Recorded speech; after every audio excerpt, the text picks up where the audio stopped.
ଦୁନିଆରେ ସବୁଠାରୁ ଖରାପ ଚାକିରି କିଏ ଜାଣନ୍ତି? ହାଉସୱାଇଫର।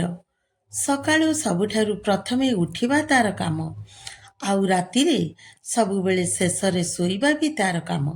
ସମସ୍ତଙ୍କର ମୁଡ୍ ଠିକ୍ ରଖିବା ବି ତାର କାମ, ଆଉ ନିଜ କଷ୍ଟକୁ ଲୁଚାଇ ରଖିବା ବି ତାର କାମ। ଏ ଚାକିରିରେ ସଣ୍ଡେ କେବେ ନାହିଁ, ନା ହଲିଡେ କେବେ ନାହିଁ, ଫ୍ୟାସିଲିଟି ବି ନାହିଁ। ଏଠି ସ୍ୟାଲେରୀ ଜିରୋ, କିନ୍ତୁ ପାୱାରଫୁଲ୍ ଟାଇମ୍ ମିଳେ। ଯେଉଁଠି ପ୍ରଶଂସା ଜିରୋ, କିନ୍ତୁ ଭରସା ଅନଲିମିଟେଡ୍ ହୋଇଥାଏ। ଘରର ଖାଇବା ଯଦି ଡେରି ହୁଏ ତାର ଭୁଲ, ଶାଶୁମାର ମୁଡ୍ ଯଦି ଖରାପ ହୁଏ ବି ତାର ଭୁଲ, ଛୁଆ ଯଦି ବେମାରୀ ପଡ଼ିଲା ବି ତାର ଭୁଲ, ଆରେ ସିଏ ବି ଯଦି ବେମାରୀ ପଡ଼ିଲା ବି ତାର ଭୁଲ।